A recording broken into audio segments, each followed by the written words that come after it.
Feel the power. Oh, I can feel it. Our moment of triumph approaches. It's Rock Talk. This is a coalition of New Hampshire taxpayers. We're located at 8 North Main in Concord, New Hampshire. This is the repository for all things conservative and municipal. So if you have a problem in your town, your school, your budget committee, the right to know law, and now at the top of our list is voter fraud. You have a tip for us, some information for us, you want to join or help us out, cnht.org.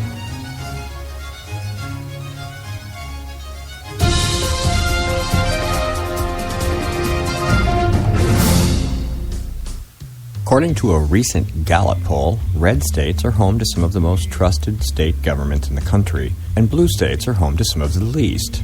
Terms red and blue here refer to governing models, not partisan affiliation of the current state leadership. The 4 states whose governments have the highest confidence ratings, North Dakota, Wyoming, Nebraska, and Montana, are all red, while the 4 states whose governments have the lowest ratings, Illinois, Rhode Island, Connecticut, and New Jersey, all have deep blue governing models. AmericanInterest.com, reporting on the Gallup poll, notes that 3 of the 4 blue states most facing a confidence crisis are suffering from acute blue model decay in the form of runaway public pension costs. Illinois, according to the New York Times, is facing one of the worst fiscal crises of any state in recent decades, largely because it has mismanaged its pension system. Connecticut, despite being the wealthiest state per capita in the Union, has roughly half of what it needs to pay future retirement benefits for its workers, according to the Wall Street Journal. And Moody's recently warned New Jersey that it could face yet another credit downgrade if it loses a forthcoming pension lawsuit. Rhode Island's situation is less urgent, but is still worrisome. Meanwhile, of the red state governments topping the list, all are comparatively fiscally healthy. From an editorial in this morning's Concord Monitor. For 15 years, the state of New Hampshire reneged on its promise to devote 5% of the state's revenue from liquor sales to substance abuse prevention and treatment programs as called for by law. The program was funded at the required level only in 1 year. In 1998, in a historic tobacco industry settlement, New Hampshire received $264 million and a promise of $50 million per year forever. All but a tiny fraction of the money was used to balance the general fund budget. That contributed to the 2011 Center for Behavioral Statistics ranking, declaring the state the second worst in the nation when it comes to treating people who need it. They then go on to applaud the efforts of private individuals to address the problem, but close with this.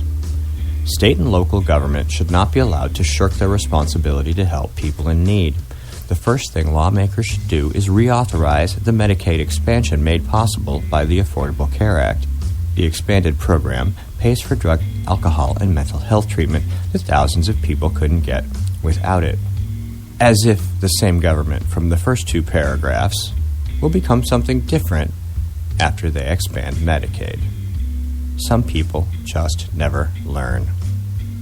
From the desk of Senator Kelly Ayotte, Justice Scalia's unexpected passing creates a vacancy on the Supreme Court, which is now ideologically evenly split. Supreme Court justices have significant power in our constitutional system of government, as they are the final arbiter on the meaning of our Constitution and laws. Empowered with a lifetime appointment, the next nominee is likely to have a significant impact on the court and the people of our country for decades to come. I believe strongly that the people of New Hampshire must have a say in this extraordinarily important debate. With so much on the line for the future of our country, the Senate should not proceed with the confirmation process until the American people have spoken by electing a new president in November. Coming up on today's program, guest host Jane Cormier joins us as we discuss the passing of Justice Scalia and the battle over the Supreme Court vacancy, the South Carolina primary, the latest Project Veritas election fraud revelation from the New Hampshire primary, your phone calls, and a lot more. Stay tuned. Grok Talk starts next. Need more Grok Talk? Well, you can catch new shows Saturday mornings from 9 to 11 a.m. Eastern Time. Miss a show? Not a problem. Past shows are rebroadcast here daily from 9 to 11 a.m. Monday through Friday. Join us for 2 hours of unapologetic conservatism. And we're not just armed with opinions.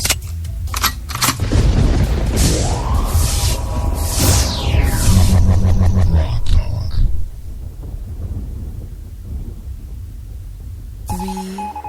2, 1.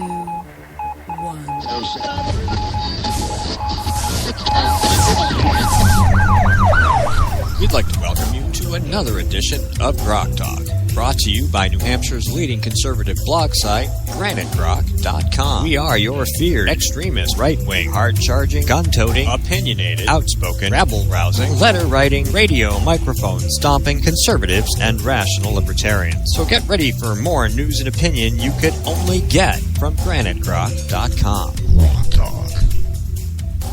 Hey, for those of you who missed the news read because you listened to the show on, say, some other internet radio station, welcome to Grok Talk, by the way. I want to open with this because I found it to be extremely interesting, and it's relevant to our later discussion about replacing Supreme Court justices and some other things that we're going to get into. The Concord Monitor had an editorial this morning in which they said this, and if you heard the news read, I apologize because I'm repeating exactly what I read. For 15 years, the state of New Hampshire reneged on its promise to devote 5% of the state's revenue from liquor sales to substance abuse prevention and treatment programs as called for by law. The program was funded at the required level only in 1 year. In 98, in a historic tobacco industry settlement, New Hampshire received $264 million and a promise of $50 million per year forever. All but a tiny fraction of the money was used to balance the general fund budget. And so as a result of this, we've got some bad ratings from some organizations. So then this article goes on to say, well, but these really nice rich people who have lots of property and money have gone out of their way to use their own resources to help solve this heroin addiction problem that we seem to have in the state. And they're doing this to help create a center and da-da-da-da-da-da-da-da. And then it goes and says, as with the 12-step programs run by Alcoholics Anonymous, successful treatment can require long-term participation in counseling and group meetings. To continue on its mission, Hope for New Hampshire needs the support of charity, citizens, the business community, and government, which is kind of the whole point of the article. In the end, however, and this is the Concord Monitor, and this is a staff editorial, nonprofits can't do it alone. State and local government should not be allowed to shirk their responsibility to help people in need. The first thing lawmakers should do is reauthorize the Medicaid expansion made possible by the Affordable Care Act. The expanded program pays for drug, alcohol, and mental health treatment that thousands of people couldn't get without it. Now, what I said in the newsread was, what changed from the first two paragraphs? What about government changed? Absolutely nothing. No, nothing at all. Expanding Medicaid will result in the exact same problem we already have because we have the same government. And this is a 15, 20-year-old problem. Didn't matter if it was Democrats, Republicans, all Democrats, all Republicans. It's a government problem. It is. There's no doubt about it. And I haven't posted it yet, but Ben Carson hit it quite right. Government is not responsible for indigent people. We are. And I've been writing the same thing for years. It's not up to government to take care of us, regardless of what Bernie Sanders says. I'm not sure what microphone you're on. Hello. Hello. Okay. I'm going to start trying to keep talking. Okay. Okay, keep talking. There, I found you. Okay. Hello. We're good. Good morning, Jane. Anyway, so please proceed, and then we'll get your comments and so Mike's. Rude I'm of him. sorry. No, the progressives have always said everything good should come out of government, basically denigrating individual effort. Here, the Concord Monitor, or Pravda on the Merrimack, whichever one you choose, gives a backhanded slap at civil society, which was supposed to be where most of our interactions as individuals were supposed to happen. They basically said, they come out and say it. They continue the socialist line. It's no longer progressive, it's just socialist. That only government can do the best things longest. And I'm sorry, that's absolutely false. It's just because the socialists have so pushed government into crowding out everything else. There can't be, because it's so small. If government were to ratchet back, I can guarantee you, the formerly known mutual aid societies would spring up in full force, because that's what still American spirit is all about, helping your neighbor. Mm-hmm. Now, here in New Hampshire, we do have that special part of government that says every single town or city will have a welfare officer, and that's written into the Constitution. Just the way it is, folks. So there is here in New Hampshire, there's a constitutional mandate for towns to take care of their own. There isn't at the state level, which the Monitor is trying to imply that there is such. And they're wrong. Mm-hmm. You cannot impugn somebody to do something just because you think it's right. And in fact, the Monitor itself is being absolutely stupid Because if it felt so strongly about this whole issue, why don't they spin up another nonprofit and fund it out of their copious profits as a news media outlet? And I say that in tongue-in-cheek. Well, as we discussed do this. before the show, there were a lot of other solutions to this problem. One of which was obviously these Scott Lawson and the Grapponi Group and Rhymes Propane and these other Bobby Siegel. These people are using their own money, the success that they've gained from operating in the state, to assist other people by their own free choice. It's a free market solution. They're choosing to do it. They are also more likely to monitor the success and the efficiency of that program than a government organization would. Skin in the game. And it's money, and it's going to a purpose that the progressives say we need to go to. But why, we were talking about a solution. Why not, if the government wants to do anything, and it shouldn't do anything, it really doesn't have to. If the government's going to do anything, why not make it easier for more companies to do the same thing of their own free will, rather than create a circumstance where you're going to end up raising taxes, making it less likely they'll be able to afford to do it. Well, I agree with you getting government out of the way to do that. I disagree with the idea that government should be nudging people through the tax code or what have you. Well, you're not actually nudging. By getting out of the way, you're encouraging them to do so. Right. But, you read that example earlier. Earlier this week was the a micro WTF, where it came out that $20 million for the developmentally disabled in the HHS budget here in New Hampshire wasn't spent for its intended cause. We also know that special ed monies to the local levels hasn't been paid in what was promised. We see the highway fund that was supposed to do certain things hasn't been used for its proper purpose. The progressives are the first people to go after the budget and cut nursing home funding, mental health wait lists, anything at all. They will cut all these programs they claim they stand for like that if they have a problem with money. And making government bigger means you're going to have problems with money. So they're just creating a situation where they're going to leave people stranded. Actually, you're wrong about it being a problem with money. There's always money to be had for government.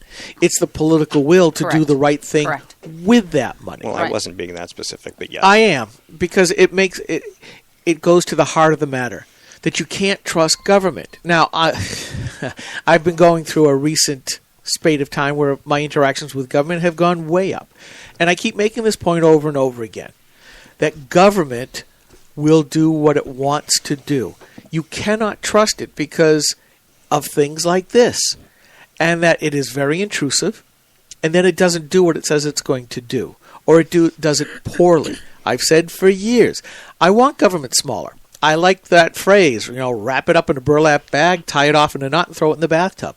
Maybe, just maybe then it might learn. Do a very few number of things, but do them exceptionally well. And I don't have a problem with government doing what it's supposed to do. It's when it starts going into everything else that it drives you crazy. It shouldn't. We had this discussion earlier. This drug problem is a self-righting problem. When it's like with anything else, you don't buy a drunk a drink, having been the son of an Irish drunk. It doesn't work. They've got to be motivated themselves not to do this. You can't give them a crutch. You cannot enable that behavior just because now you can, because they've taken one drug, you just fill them up with another drug to do it. We're seeing that some of these people are repeat users of Narcan. Right. It doesn't. It's a Band-Aid that falls off. We were actually talking about the neo-anarchistic libertarian position on the issue, which was that people are free to do whatever they want and put whatever they want. And what I said was, it's in that frame of context, it's a self-correcting problem, because these people, technically, according to their philosophy, can do whatever they want with their bodies, and when it kills them, the problem ends. Okay, that's very cold and heartless, but that's the libertarian neo-anarchist, that's their world. That's what they think. So if any of those people who are saying people should be able to do whatever they want, but then, complain about that. Just look at it in every sphere. About the only one that's semi-harmless is pot, where they think, where the liberals join with the libertarians and say, let everybody have pot.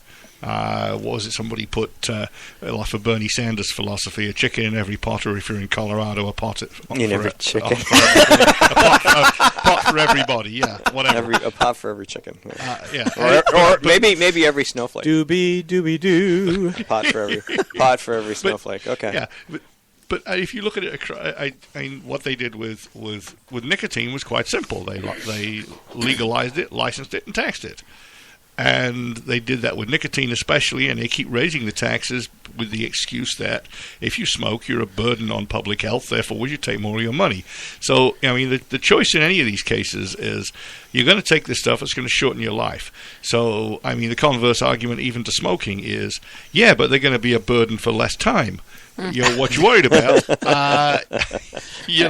Everyone has to worry about the public policy of basing your tax revenues on an ever-decreasing source. But has anybody ever overdosed on cigarettes and just dropped dead right there? I don't, no, but they don't last long. No, they definitely shorten their lives. They could, definitely. The whole point of this thing is I don't think that the government can or really desires to fix anything, because let's face it, when you have the issues like this come up, then they can jump on the bandwagon while the government is the only one that can fix it. We need the government. Well, that's the funny thing about this article, because they're saying the government isn't very good at that, but then they're saying the government needs to be good at it. Right. And it's suddenly just going to become good at it because, by the way, we like big government, and we think this massive expansion of Medicaid would be awesome, and it would fix everything, and there would be rainbows and unicorns. And yeah, that's the simple syndrome in there, because what was saying sensible things at the beginning then just blew it out of the water by the end with Medicaid expansion. But the truth is I often wonder if, since we're so data-oriented these days, everything's data, everything's polling, right? Do we get to a point where we say, I wonder if those numbers are even proper? Because let's face it, if there's no emergency, government likes, at least when there's no emergency, right? They almost have to have constant. Look at what Obama's done. Constant, everything is in such turmoil in everywhere you look. It's deliberate. He's got to, in order to follow Rahm's dictum of not letting a crisis go to waste, you've got to keep creating crises. So maybe we keep doing that even here in the state. I understand that there's we keep hearing about it, certainly. Well, we have talked about how it seems odd that all of a sudden when Medicaid expansion comes along, we have a heroin addiction problem, Huge, right? It's strange. It's just bizarre. And all of those folks, I'm not an Alex Jones conspiracy theorist guy, but after you've been at this for a while, everything begins to look a little hinky. Well, yeah, that's true. You question the validity of it, because let's face it, it keeps happening. We keep having these pockets and of the government issues. lies. No kidding. Well, yeah. So, and that's a good question to ask. Is it really that much worse, or is it that we've just created this buzz to make it more visible? Right. Not to say that drug addiction isn't a nasty problem, but people have addictive personalities, and the ones that really have badly addictive personalities Run for government and spend your money. Well, sorry. Yeah, that too. Are very hard to fix, no matter how many times you wean them off of the drugs. Right. There are other people that self-medicate with this, that, or the other, whether it's rum for a cold or heroin for for pain, and they get off it again. Mm-hmm. The libertarian viewpoint is you let them do it, and, well, it's a choice. And if you're stupid with your choices and you die, well, it's the same thing as doing bungee jumping without checking the cord first. I think true, you're right. Very true. And there's nothing wrong with that argument, really, as long as you're consistent. Yeah. Yeah, it's the inconsistencies that drive you crazy. But to your point, Jane, there always seems to be this crisis all over the place. Mm-hmm. This is nothing new. In fact, this goes back to the turn of the last century with Woodrow Wilson, Theodore Roosevelt, and the beginning of the progressive era, 1880 to 1920, that was the real big start. And they assumed that everything had to be a war on. Mm-hmm. And all of society, whatever perceived ill there was, it had to be a war on this, a war on that. Because the progressives knew that if you put the nation on a constant war footing, they're easier to control. Because even a war on war. They need you. A war on war. But you look at this, we've got the war on poverty, the war on drugs, the war on this, the war on cancer, the war on, you name it, and it always seems to be a progressive at the helm saying we have to do a war on, as if everybody's going to gather together to do this one thing just because it's said there. No, it's just saying We want your money Right. to do this next thing, Right. and government We never. want the power. We want the power, and we want government to grow to do this. Right. And Running out of time? No, I'm going to say 20 seconds, and we're going to take a break. I just want to hear what you have to say before we go. If you can fit it in the 20 seconds. If No, not, let me get back to it. Sorry. all right, we'll take a quick break. We'll come right back, and we'll find out what it is Mike had to share. Hold on. Right button. Go. This is a coalition of New Hampshire taxpayers. We're located at 8 North Main in Concord, New Hampshire. This is a repository for all things conservative and municipal. So if you have a problem in your town, your school, your budget committee, the right to know law, and now at the top of our list is voter fraud. You have a tip for us, some information for us, you want to join or help us out, cnht.org.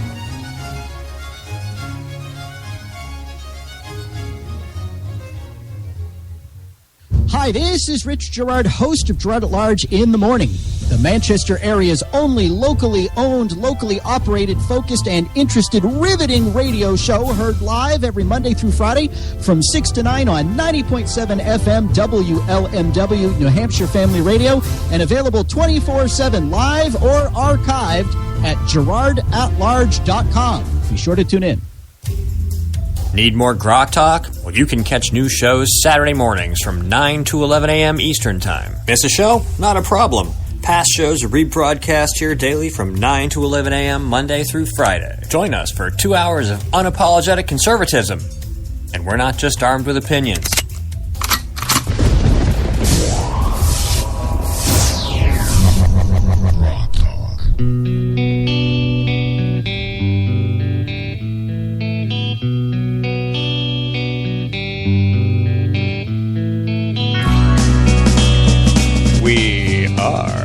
Rock Talk. I'm here with Skip Murphy, Mike Rogers, Jane Cormier is our guest host. Thank you very much for coming in. We're talking about addictions and government and all kinds of good stuff.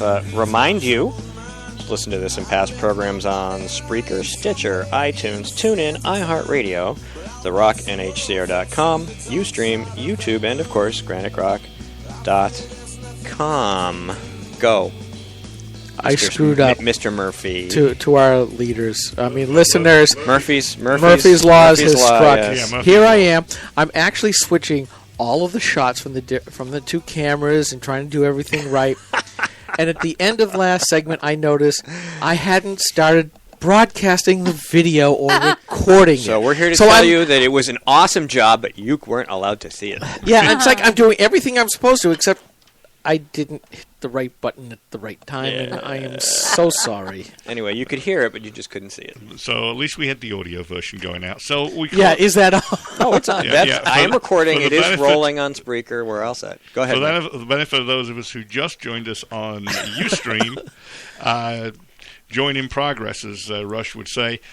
Skip was just talking about how the progressives make handling of any problem. You got to manufacture a crisis in order to have government solve it.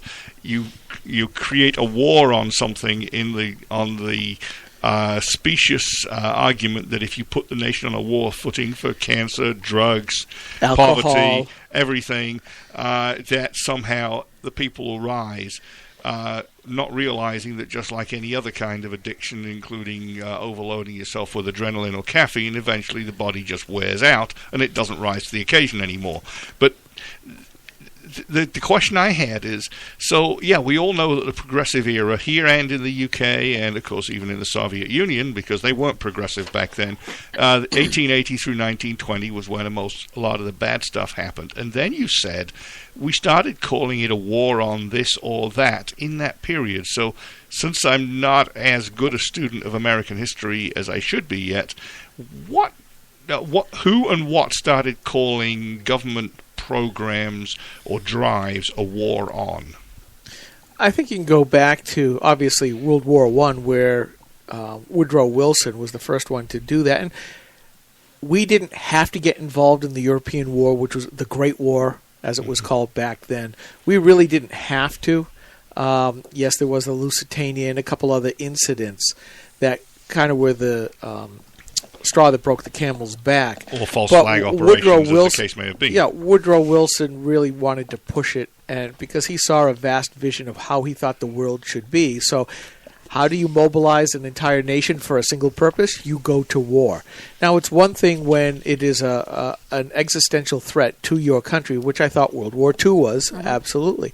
But we saw wars on legislations. That's how we lost the senators associated with the legislators to be sent to U.S. Senate, because a war on cronyism, a war on bad, a war on corruption and corruption. There we go. In the state houses. Yes, and that somehow the system where senators are bought and paid for on a national basis is less corrupt than a system where occasional it just became deals obvious were done that, in state houses. But Wilson's war economy was the realization of a progressive dream that led to the Bolshevik Revolution, that led to Nazism, that led the idea, not the actual thing, but the idea behind a war economy became this golden egg for would-be fascists and dictators around the world who would say, wait a minute, if we do this. And then that whole process led to the moral of equivalency of war arguments that we continue to battle with right now. Yeah, and here's the really bad thing. The Industrial Revolution was taking place at that time, starting in Great Britain, and then the U.S. superseded it after, during and after World War I. But the whole idea of progressivism came up because they saw, some intellectuals saw that people are being reduced to just being cogs in a societal machine, because we had Darwinism starting up at the same time. And while they were fighting against the whole idea of the inhumane treatment of the cogs in the social model, now they've actually basically just taken that and internalized that, because they do see individuals as mere cogs in the machine. So they've gone full circle, and it took very little time to do that. The collectivism is nothing more, or the communitarianism is nothing more than seeing everybody as just a thing that is equal to anything else. You swap one in, swap one out, and that's how they view us, versus we conservatives who say every person, every individual is unique and should have that individual freedom to be left alone to seek their own happiness. And somehow along the way the narrative got lost, because if you look at the feudal Europe that our forefathers, or your forefathers anyway, left to come here, everybody was a serf. They were just a cog on the farm owned by the lord. Why would that be any different? So here was a nation of free men with a government that worked for them, and they could work the farm or they could work anything else. And if they chose to go to work in a factory, no matter the fact that the conditions might not be that great, they could always leave.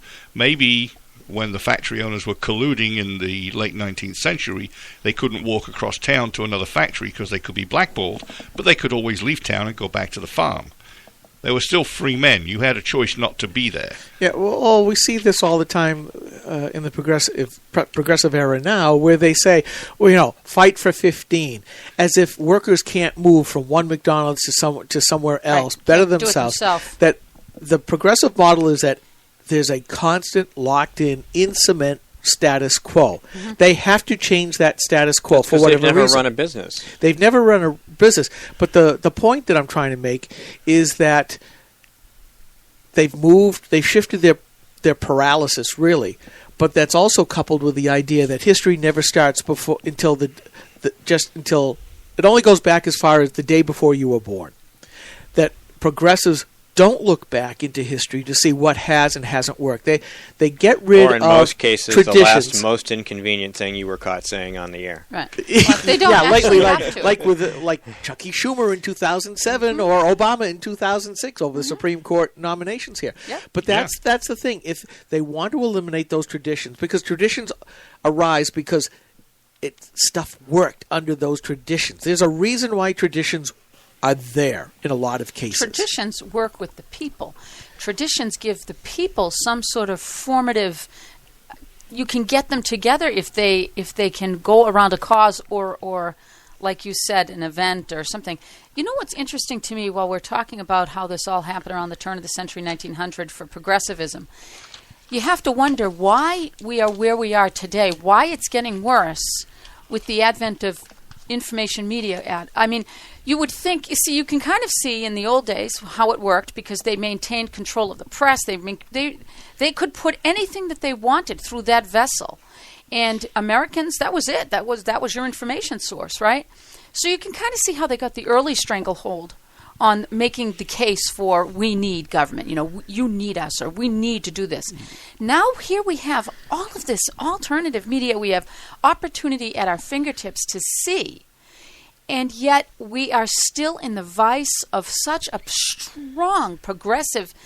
I wonder. I have two thoughts on that. I've got one too. First is if you go back to Dewey and the educational system, they've done a fine job of training people, regardless of what they see, to think that that's the way you should go. And my other thought was that on the opposite side is that this explains what people call that extremism, that divide. The divide was always there. It's just visible every single day in your Twitter divide? feed. The right-left divide. There's always been a divide. I mean, National Review came about because of that divide. It did exist, and they had a way. They said, we're going to try to tap into that. And so that they created a magazine that was designed to be more conservative than what people were used to seeing in the media. And so now you've got people going, oh, those crazy. And that's just because they're deviating from the course set in stone for us by our masters, right. Who want us all to be serfs. So now, thanks to the internet and talk radio, we have 24/7 access, 365 days a year to the other side, which is what we do. We are the other side of that opinion. So if that's true, how do we explain the Trump phenomenon? I will tell you. In fact, there was gosh, I got to find it. I've got it bookmarked on my other computer back at home. That's the 10-second internet attention span, I think. Yeah. Well, really? I think so. This Trump supporter was asked that question, and he said, "It seems as if as the American populace gets more and more news, they become less and less savvy. Really? The more information that's available, the less they internalize it." And let's put it bluntly. And is it because they were trained that way by the education establishment? Well, you mean they hear the news, but they reject it? Well, not so much that, but I don't think the attention span of a gnat comes to mind. But why? We have to ask, why does that happen? Because we have the whole atmosphere of celebrityhood. Yeah, we have that's more true. people who understand what the Kardashians have just done in the last 30 seconds than what their legislatures are doing to them over the last 3 weeks. Yeah. And also, I'll put it to you this way. As we have become more secular as a nation, and we can certainly see that here in New Hampshire, where we are the most secular state, least churched state in the Union, it brings to mind that phrase, if you don't believe in God, you'll believe in anything. Yeah. And we all know that belief in God requires belief in absolute values and morals, that they are rooted in our sacred writings, the Bible, and that they are part of our orthodoxy. Well, when you remove that, which really started, the freight train on that started really in the 60s, love the one you with. If it feels good, right. do it. If it doesn't hurt somebody, it's okay. Right. Well, it's that last part that, going back to the attention span of a gnat and not worrying about history until it started the day before you were born. They don't understand that when you turn into a situational ethics society, that when you go into a relativism or postmodernism type philosophy where you can rationalize everything because nothing is of any consequence, there is no absolute truth. In fact, a lot of people believe there's no truth at all because my truth is not the same as yours. Relativism. Yeah, that is the relativism. So that's why you see. I still don't understand it. I'll tell you. But when you don't believe in God, right, you can believe in there anything. are plenty of people that believe in God that are pushing for what Trump is selling, which is, I believe, progressivism that is blatant if you look at the last years, right? So why aren't we picking up on it? Why do we have supposedly, constitutionally and conservative because folks? they're willing to believe. I think this goes back to movies and the media to some extent. The willing suspension of disbelief. They're willing to believe that Trump is a patriot, that he's somehow going to do the right thing. And Why are they willing, though? See, this is the morph I think that's happening. Before we had clearly defined where we were. All right, I'm going to pick on you for just a minute. Instead of doing the eye roll, Yeah, okay, which you just did. absolutely. And I'll do it again. Yeah. You have to understand that for a lot of people, they are seeing that phrase, we're losing our country, and they take it extremely to heart. But again, we have that thin veneer of news, thin veneer of savviness, and the unwillingness to get down deep like we all do. We are news and political junkies. We are abnormal. These people don't have a constitutional conservative principle morality on which to stand.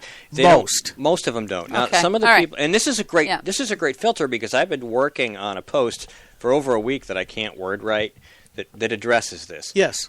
And basically says, now, I have friends who are Trump supporters, and they're very enthusiastic, and they have different things. But, as you look at all the stuff that comes out and how they react to it, and then how they react to the lawfare, how they react to the crybaby stuff, how they react to the name, these are all liberal tactics, every single one of them. Right. And they ignore them, which tells me something about them, not just about Trump, which is that they are no better or worse than, say, all the Obama supporters who weren't really Democrats, who just jumped on board because he was the black guy. It's the same thing. It's the same basic concept. You're forgetting about the principles. If Ted Cruz comes out and legitimately goes off the rails, I'm not going to vote for him because I have principles and conservatism and values. Correct. And those are the things that define how I react to my family, my government, my friends, and so on and so forth. These people don't appear to have that. Now, we thought they did, some of them. But we've had people that we know who we thought were pretty decent Republicans or conservatives who have gone off and supported ridiculous things that deep down we know that if they thought about it, they'd be like, this is a liberal thing. This is a whether it's thing. the ex-law enforcement officer who supports or supported Christie for reasons that I can't figure other than he's a good prosecutor. It's the Trump test. Yeah. Right. And a friend of mine who is, or I thought, a staunch conservative, but I know he's also a mercantilist. He wants some degree of protectionism against bad actors around the world, bring home some of our mining, manufacturing and stuff. And he is a Trump supporter. And there's just so many things wrong with the overall picture. We absolutely applaud what Trump has done to blow up the Overton window, to open up the discourse, to make it possible to really go after the malfeasance of government in general and the Republican Party and media and government and the Republican Party, which should be the backstop that prevents all this, in particular. And yet, we see he does this, and then people don't look beyond and say, but wait, this guy's a populist. I got called Goebbels this morning because somebody said something to the effect of, I like Trump because he's for national capitalism. And I said, what? So let me see. That would be more accurately phrased as national liberalism, a.k.a. national socialism. No kidding. Ask the Germans how that kind of populism worked out. Yeah. And I immediately got to be accused of being Goebbels. Yeah. Well, it goes back to what this has been a great name calling another left wing. Yeah. This has been a great conversation. I don't think we've gotten this deep philosophically in a long time. This is what I really enjoy. But it also goes back to a lot of these people have been seeing their country slip away. Their belief in institutions that have now shown, because of the internet, to be poor at best, like we were talking about in the beginning that I didn't record, the ability of government to function well. So the resonating line is, we will make America great again. These are really good, decent people who are patriots. They see the decline in our standing in the world deliberately done. They see the decline in our country deliberately done by those that we have elected. They are failing. So when somebody comes up, and I hate to make the analogy at the risk of breaking Godwin's law again, that now you've got another person who is saying, I can make my country great again. And they're glomming onto that because they're looking at him as a lifeline. Because somebody is finally articulating the you things. may have to hold that point again. The things that we hold dear. They want an America that I grew up in. Well, I want to tell you a story after we come back about this and see what you think, because it's been bothering me for about 3 weeks. Okay, we're going to take a quick break. We have all sorts of people queued up to say things, and isn't that just what we're here for? We'll be right back. Stay tuned. Hi, this is Rich Gerard, host of Gerard at Large in the Morning, the Manchester area's only locally owned, locally operated, focused, and interested, riveting radio show, heard live every Monday through Friday from 6 to 9 on 90.7 FM WLMW, New Hampshire Family Radio, and available 24/7 live or archived at GerardAtLarge.com. Be sure to tune in. This is a coalition of New Hampshire taxpayers. We're located at 8 North Main in Concord, New Hampshire. This is the repository for all things conservative and municipal. So if you have a problem in your town, your school, your budget committee, the right to know law, and now at the top of our list is voter fraud. You have a tip for us, some information for us, you want to join or help us out, cnht.org.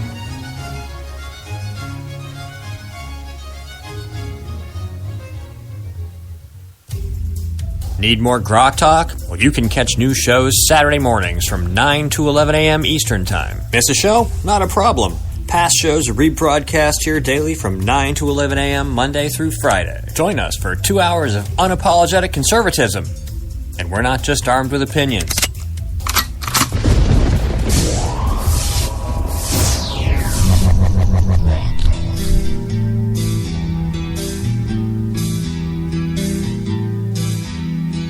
Alrighty. No tapping on the table, Mike. Stop that. Rock Talk is brought to you by GraniteRock.com and the Coalition of New Hampshire Taxpayers, coming to you live almost every Saturday, rebroadcast Monday through Fridays from 9 to 11 a.m. Eastern Time on GraniteRock.com and TheRockNHCR.com. Check us out anytime you want, anywhere you want on your mobile device, on Spreaker, Stitcher, iTunes, TuneIn, iHeartRadio, and if you're into it, YouTube and Ustream, when we actually record it on Ustream. Thanks. And let us not forget, the band that's doing the intro here are capitalists. These guys know how to manage a business. Right, so I got to turn it down before I go too far and exceed my fair use provision, and they sue me. Go ahead. Jane, Well, you're pointing to me. Yeah, so you said, do you guys really believe what you're saying? Right. Open up with that. Okay, Tell us what you got on your mind. So, you're probably 3 of maybe 5 people here in the state that I feel that I can actually make a statement to, and we'll get a coherent, helpful response in return. No. But you know what? There's something about Your this. turn. Thanks. There's something about this recent election, the way that this is falling in the Republican primary side, that boggles my mind and really rather upsets me. And I know that it shouldn't, because, like you said, there are plenty. We're all friends, and I don't mean here. I mean, out there. Right, we have Republican We're friends. not her friend. No, anymore. I'm not. Shush up, you. No, I'm just saying that, everybody knows me knows I'm solidly behind Cruz from I think I first met him late 2013 when he was just speaking at an event. And since then, and I knew then that if he ran, that was it. Fine. Like I picked up on Herman Cain around 2009 or 10 and was so saddened when the party pushed him out. Yeah. Well, that was a shame, too. So we have such a bizarre situation here. I'm active in the situation because I've supported Ted, but also on social media. I'm now doing even more Twitter, but I'm big on Facebook. And I'm big on going into the pages of the Facebook that support Trump. I almost never I don't think I've ever called names. I will say the Donald. I will be very clear as to why I believe he's backward on this stuff and that he's a liberal, and that I can point to specific words that he has used. And I'm not saying even that far long ago. I mean, I'm not even talking about the stuff that he said in the 90s. I'm talking about stuff that he has said within 5-6 years. Right? Well, like, for example, he couldn't get straight which side of the Obamacare mandate he was only this week. Well, now we know, right? Single payer, which is probably the most progressive and deadly thing that can happen to the nation. But okay. That's all right. So I'm being the person that I am, because I don't like to back off. I have found in the past month that many prominent constitutional conservatives have been doing everything they can to put their thumb down and squish when I'm online or when I'm talking. And Are they treating you like Miscellany Blue would treat you if you used the word Free State? Well, I'll tell you what has happened. You know what? In some ways, it's been shocking to me because while I think I've been fairly, I haven't been ugly at all, or name calling, but I've been specific. I keep getting responses which make me think that they're actually talking to one another. Because they keep saying, so Jane, will you vote for Trump if he wins? And then they say this, and it kills me. It kills me. And you know what? I think you guys are just better than I am. Because then they all say, to a one, well, we'll vote for Cruz if he wins. And it infuriates me. Because in private conversations with these people, and they're well-known names, you guys know the same people I know, they will tell me, we know that Cruz is the real deal. They will say, we know where he stands. We think he's a good guy. Blah, blah, blah. And then they go out and they push for Trump. Actively push and push and push for Trump. I want to say to them, and this last, like I said, a couple weeks ago, there was one guy that, I've been responding to for a while. A real constitutional conservative. I suspect he was in the service and really respected this guy. And, he virtually got to name-calling with me because I would not say I would vote for Trump. In this email thread, I said, I vote for the person. I am not going to vote for anybody whom I feel, whether it's Republican or Democrat, is not a person of integrity. I'll name names. Well, this guy got so egregious in there. And, they always end up cutting me off. I've lost them all, which is fine. They say, okay, we can't talk to you anymore, which is okay. Because that's what it's for. That's why you have an unfriend button, right? Mm-hmm. So he just kept dogging, will you vote for him? Will you vote for him? I kept saying, I'm not going. I said, why should I even have to answer this? We're talking about the race, Cruz versus Trump. And then he said, well, I would vote for Cruz. I said, you know what? That's really big of you. So we go in there and we fight the war for the guy that in your heart of hearts is correct. And then you'll deign to come and join us after the war's been fought, and we'll vote for Cruz. I find that so disingenuous and so wrong for what our founders stood for. And yet these are the guys that will stand behind and say, founding fathers. Bull crap. I say bull crap. I say that you are so wrong, and I don't think we should placate this. The nearest thing to a founding father is... Sorry, go, Skip. The nearest thing to a founding father today is Ted Cruz. Go, sorry. His eyes were open, too, when he did it. I know that. I know. Go, Skip, and then he keeps on going. All right, come on. I'll shut up. The camera can see the red face. It's almost as red as your shirt. It's a reflection. I think what you're seeing is typical. And I don't see, from reading of history, I don't see anything that as anything worse than what we saw back at the founding of our country, because the politics there were brutal. Right. And they got to duel, too. No kidding. Life-threatening. Life-threatening.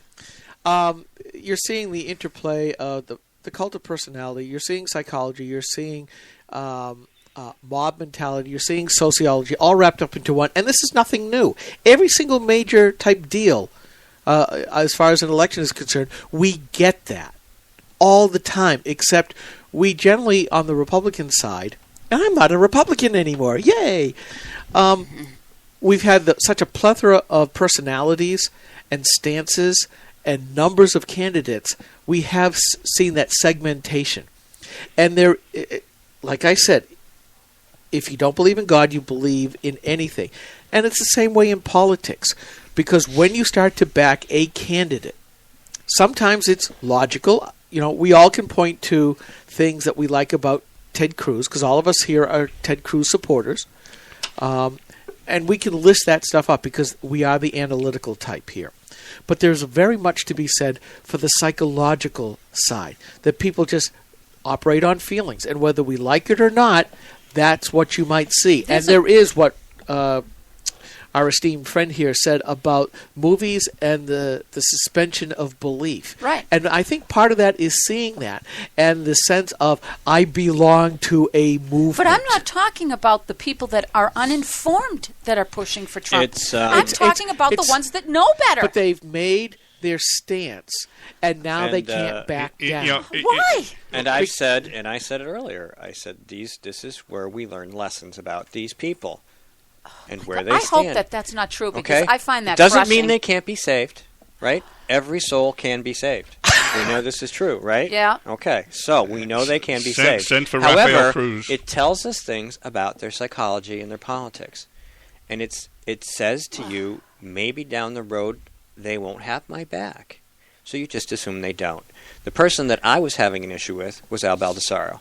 He's out there on Facebook pushing the Cruz isn't Canadian, he's not a citizen, Huge. the lawsuit, and all that stuff. Now, there's a whole bunch of things in there. Whether you agree or not, the lawfare component is the thing I have a problem with. If you want to debate whether or not, but using this form of intimidation, threats of lawsuits, not just on that, but on ads and on That's everything right. else, this is completely liberal. There is no... Progressive. There is a progressive thing. There is no room for support for that. Mm-hmm. I wouldn't support it if it was being done, and I'm not going they to. think it's funny. But, And He's taking it to him. But It- those who would commit lawfare against Ted Cruz or engage him in a battle of wits are bringing a knife to a gunfight. Right, I don't care who is using it against. Carson, anybody, okay? I agree. If somebody was using it on Trump, there's no place for that, okay? No. That's to when make Al you did shut that, up. when Al did that, I got really mad. And I was like, You're that not tells alone. me something about, and he's not alone. He's not the only one. You're I'm right. not just picking No, on I Al. getcha. Al does great things. But this is a problem for me. It is for me too, and Al, like you said, there are plenty of other people that the past 5 years I've worked side by side with, fighting for what we talk about here every week. You know, how we stand for founding, for what is really important founding principles. Our founding principles that American exceptionalism isn't about Yes. bragging, but about being founded differently. they And be as a so contrast, there are Trump supporters who are not pushing this narrative. And that's a different situation. Right. They support Trump, but they're not out there saying, yeah, sue him. Yeah, he's not American.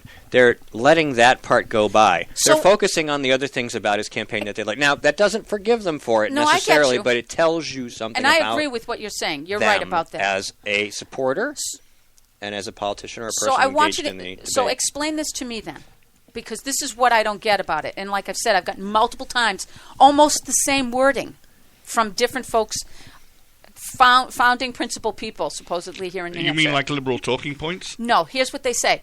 Why do they always say, why do they try to make me say, I will vote for Trump? What is that component? Because, you know, if I saw once or twice, it wouldn't be a big deal. But I'm getting it from all of these folks that, like Baldessaro, who has not been one of those, but like Baldessaro, that have been on the front of pushing Trump here big time with our group of constituents, right? Why they do? The why? guy dressed in the Christmas colors has an answer. Go ahead. I'm just wondering. Where's my red? Red hat. It's hat. Oh, Hat. dang. Go ahead, Christmas elf. Tell us. Hey, Christmas you're going to elf. have a better answer than anybody else. I'm just having some fun. Go.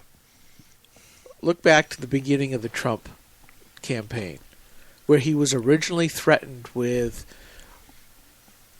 where he was threatening, I won't support the nominee. Right. I will leave and go to a third party. And it might still happen.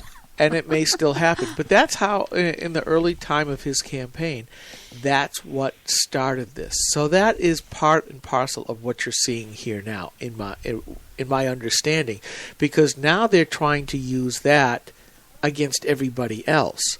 Well, you know, he finally signed it, and I think he was compelled to sign so it. what? But now they're using that. Why are they trying to say, "Will you vote"? Why is that a big deal? They want to lock you in the way the RNC locked him in. Yes. I also think it's so that when he runs third party, Really? Yeah. if he does, Yeah. you don't. He could still win. It's part of Are you kidding me? It's part of the narrative, I think, to say that we can't trust Republicans to vote for Donald if he wins. So if enough people balk at it, they're basically this is I think it's their litmus test. They're saying, look, we told you so. The party doesn't support us. Therefore, if we don't win at the convention, we're going to go for the party. It's very Paulist, and it has some of the same undertones of the Ron Paul cult of personality, where there is no other candidate, no matter what. I mean, there's a lot of that. It's not all of them. I mean, there are a lot of libertarians that support Trump and Cruz and like Rubio even. Yeah. And those are all fine. I mean, you can choose your, but that undercurrent, one of the problems I always had about Ron and Rand Paul wasn't Ron Paul or Rand Paul. It was their supporters. Yeah. I don't have an issue with any of them. I mean, I don't agree with them on the international stuff and the right. foreign policy Correct. stuff, but given the manifold of choices, I would have taken them almost anywhere, anytime over anybody, because Yeah. I knew I could count on them Yeah. to do what they believed. And that was the important part, just like this whole discussion has been about, can I trust you to defend what you believe? Well, and obviously not in some cases. Right, And, exactly. just taking an example from the 2012 versus the 2016 campaign. In the 2012 campaign, Biondo was on the Santorum campaign, and him and his people were treated very badly by the Ron Paulists, They were. especially at the Iowa straw poll. And I observed that, and I supported him and his people over that. Fast forward 4 years, and we're talking about the winnowing process for a conservative, and Rand Paul is a very plausible conservative, certainly a constitutionalist, better than his father in many ways, I believe, or more appealing. Okay? And Biondo's on that campaign, and we say, fine, so we got this process, will you participate? Oh no, I'll take my toys and go home. Yeah, because they couldn't have the whole Again, the whole and that thing, was a right? lesson that was learned. And Yeah. those of us who are interested in that sort of thing were paying attention. Yeah, and I think that was further underscored when the Republican Liberty Caucus was held and their straw poll, and Cruz got within an inch of Paul at his own show, and they knew the writing was on the wall. And the then. RLC did eventually endorse Rand Paul right before he dropped out. And we didn't say it was fixed. No.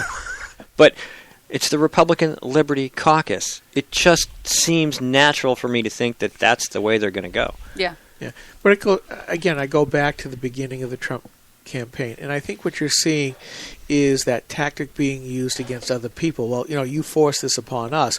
We're trying to force this upon you just to see how steadfast you are to that particular principle. And what we're seeing now is that there are a lot of Republicans that are coming out and saying, I won't vote for Trump. Right. And we saw And it about pisses 3 them to off. 4 weeks ago where you had a number of heavyweights basically saying, maybe it is time for us to go and form a third party. And this is the establishment saying we'll form a third party. I know, and I wild. thought that was hysterical. So that's why I say this is not... They've basically admitted they can't control the outcome within their own party anymore, and they may have to go off somewhere else. Oh, go. Bye. Yeah. I mean, Yeah. Yeah, wouldn't Papa it- Smurf saying, Let me help you I pack. don't, When has that ever happened? I don't understand the electorate anymore. Yeah. Yeah, That's well, perfect. Duh. I got the perfect combo for them. Why don't they leave and form their own party and take Bloomberg and Bush as the candidates? They can call it the Bull Moose Party or something. But I don't think this has really happened before. Have you ever seen anything like this? How bizarre. It's almost like it's inside out. And for how many decades have we said, God, please send us a constitutional conservative for the bully pulpit in our White House? And, someone that can actually educate, someone that can actually speak, in a way that people can grasp. And then we got the Jim Gilmores and who was the other also ran? Pataki? Pataki. I mean, you've got all these people who continue to look in the mirror saying, I could be president. And they all came out at the same time. We saw the plethora of candidates in the last cycle. Not quite as many as this time, but still enough to fill the stage. And we're hearing the same thing now that we did back Well, I then. mean, the How bar do we is- get them all to debate? And After we elected Obama, how much lower could the bar No go? kidding. Really? He doesn't know crap about anything. And It's he's going president. lower because Trump knows less. No, I'm going to agree with Rubio on this. You got about 30 seconds. Obama absolutely has known what I he's agree. trying to do. He did it from the beginning. I will tell you that he has been one of the best presidents All right, you've ever. said that 1,000 times. I don't even need to hear you. He has been very effective at advancing his agenda. Yes. But He if you has. look at everything we were told about him, none of it's true. Yeah, he's Oh, that's true. He's just a guy yeah, he's so a keep vessel. tiger. talking Vessel, to a that's right. girl, he's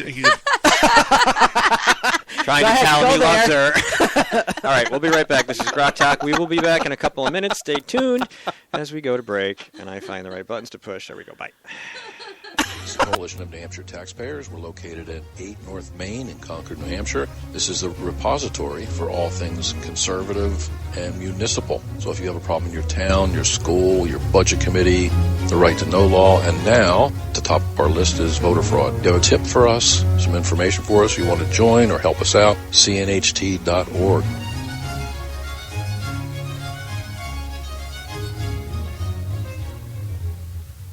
Hi, this is Rich Gerard, host of Gerard at Large in the Morning, the Manchester area's only locally owned, locally operated, focused, and interested riveting radio show, heard live every Monday through Friday from 6 to 9 on 90.7 FM WLMW, New Hampshire Family Radio, and available 24/7 live or archived at gerardatlarge.com. Be sure to tune in.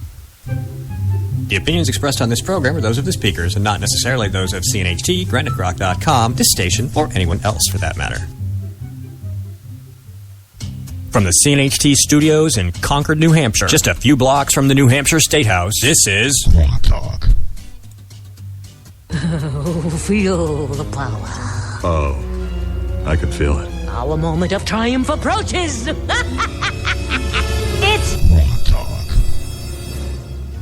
This is the Coalition of New Hampshire Taxpayers. We're located at 8 North Main in Concord, New Hampshire. This is the repository for all things conservative and municipal. So if you have a problem in your town, your school, your budget committee, the right to know law, and now, at the top of our list is voter fraud. You have a tip for us, some information for us, you want to join or help us out, cnht.org.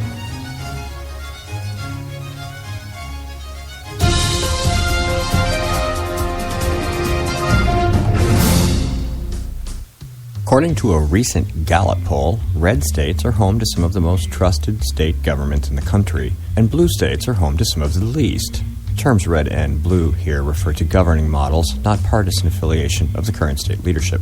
The 4 states whose governments have the highest confidence ratings, North Dakota, Wyoming, Nebraska, and Montana, are all red, while the 4 states whose governments have the lowest ratings, Illinois, Rhode Island, Connecticut, and New Jersey, all have deep blue governing models. AmericanInterest.com, reporting on the Gallup poll, notes that 3 of the 4 blue states most facing a confidence crisis are suffering from acute blue model decay in the form of runaway public pension costs. Illinois, according to the New York Times, is facing one of the worst fiscal crises of any state in recent decades, largely because it has mismanaged its pension system. Connecticut, despite being the wealthiest state per capita in the Union, has roughly half of what it needs to pay future retirement benefits for its workers, according to the Wall Street Journal. And Moody's recently warned New Jersey that it could face yet another credit downgrade if it loses a forthcoming pension lawsuit. Rhode Island's situation is less urgent, but is still worrisome. Meanwhile, of the red state governments topping the list, all are comparatively fiscally healthy. From an editorial in this morning's Concord Monitor. For 15 years, the state of New Hampshire reneged on its promise to devote 5% of the state's revenue from liquor sales to substance abuse prevention and treatment programs as called for by law. The program was funded at the required level only in 1 year. In 1998, in a historic tobacco industry settlement, New Hampshire received $264 million and a promise of $50 million per year forever. All but a tiny fraction of the money was used to balance the general fund budget. That contributed to the 2011 Center for Behavioral Statistics ranking, declaring the state the second worst in the nation when it comes to treating people who need it. They then go on to applaud the efforts of private individuals to address the problem, but close with this. State and local government should not be allowed to shirk their responsibility to help people in need. The first thing lawmakers should do is reauthorize the Medicaid expansion made possible by the Affordable Care Act. The expanded program pays for drug, alcohol, and mental health treatment that thousands of people couldn't get without it.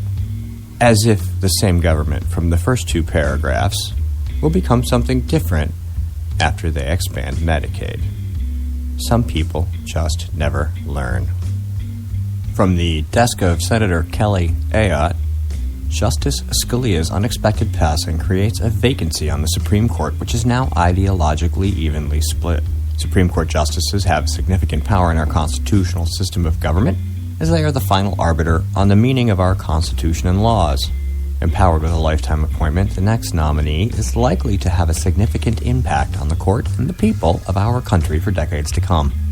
I believe strongly that the people of New Hampshire must have a say in this extraordinarily important debate. With so much on the line for the future of our country, the Senate should not proceed with the confirmation process until the American people have spoken by electing a new president in November. Coming up on today's program, guest host Jane Cormier joins us as we discuss the passing of Justice Scalia and the battle over the Supreme Court vacancy, the South Carolina primary, the latest Project Veritas election fraud revelation from the New Hampshire primary, your phone calls, and a lot more. Stay tuned. Grok Talk starts next. Need more Grok Talk? Well, you can catch new shows Saturday mornings from 9 to 11 a.m. Eastern Time. Miss a show? Not a problem. Past shows are rebroadcast here daily from 9 to 11 a.m. Monday through Friday. Join us for 2 hours of unapologetic conservatism. And we're not just armed with opinions.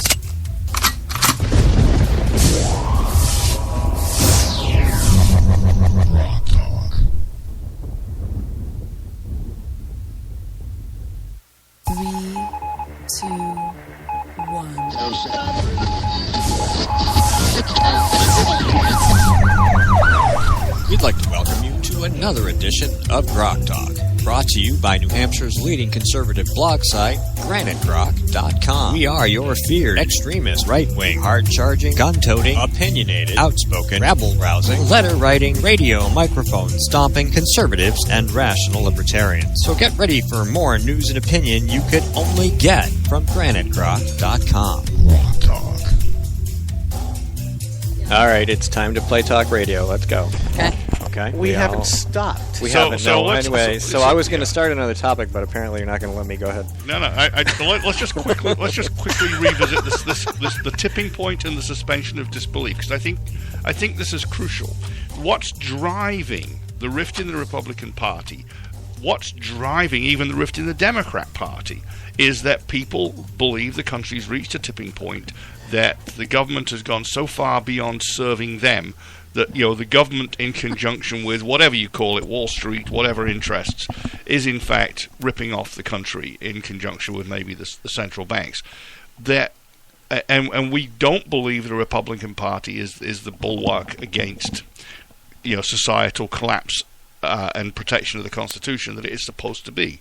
So now the question is, what do we do? Well, the Democrats thinks as they do. It's the greedy rich. They're going for Bernie, but the Republicans, this is where I think it gets really dangerous. It's where we nearly had a President Buchanan 20 or 30 years ago. He ran a populist campaign, but you know what? I'll take Buchanan any day compared to what's going on now. You've got a atrophied national party that doesn't stand for anything, and therefore will fall for anything, and you've got a couple of decent conservatives. Even Rubio, except for a couple of flaws, is a lot better than the rest of them. You've got Cruz, who's a shining beacon, and you've got Trump. Trump is a populist, and he said, "I, with my force of personality, can fix this." And people are willing to believe or to suspend disbelief because they believe we've reached a tipping point. You are right, and there is such a difference. You are right when you said suspend disbelief. It's not that they necessarily believe. They suspend their own disbelief in order to do it. Yeah, they have their doubts. Maybe they're willing to overlook the doubts in order for the image on the screen to remain intact, and they believe that Trump can do it. And I got to tell you, it's the most dangerous thing in the world. When you look at what happened, examples everywhere: Hugo Chavez, Juan Perón, the Kirchners, Mussolini, Franco. And of course Hitler. And people will throw rocks and eggs at me for saying that. You breaker of Godwin's law. No, but it's true. But the point is, what were the Germans thinking in the 1920s and 1930s? oh goody, let's go and take over the world. No, that's not what they were thinking. Their greatness, which they had throughout a good chunk of the 19th century and the early 20th century, as the provinces had got together and the nation had become prosperous, had been smashed down. They were impoverished. They were embarrassed before the world. They were being forced to pay reparations. They were in terrible shape, and their currency imploded as well. Right. And so, What does that sound like? yeah, History does repeat itself. if the wrong guy came along and says, "I know how to fix this," and he convinced enough of them, Let's make Germany great again. That's exactly that was exactly the National Socialism mantra. Absolutely. that's right? awesome. And as I say, that's why I got stuff thrown at me when I wrote this morning. Somebody said, "Yeah, let's have Trump and national capitalism," and I said, "Well, the problem is Bizarre. the problem is with National Trump, capitalism. it's more like national liberalism, or could I say national socialism?" I had a discussion with a friend of mine who is a Baptist minister and has his master's in theology, and I've known him since high school. I've known him for 40-something years or whatever. And we were talking IM and on Facebook about candidates and stuff, and he asked me, about different things, question Trump, Cruz, whoever, and I said, well, here's my answer. I said, Ted Cruz is the person who, in my mind, will bring me closer to returning to a federal republic with more state sovereignty and local control. That's all I care about. I'm looking for that guy, okay? I don't think any of those other guys are that guy. That's why I support him. There may be some other stuff that you may not love or hate or whatever about him, but given everything I've read and everything I know, he is more likely to get me closer to that goal than anybody else running, and that's all I care about. And you know what? When you look at the others and their flaws, they have got serious flaws. And by the way, I'd love to see Jim Gilmore as president as a backup. The man's got far more depth when you get to know him. But he was just so far behind in the polls. You can laugh. He would bring us closer to that goal than anybody else besides Cruz.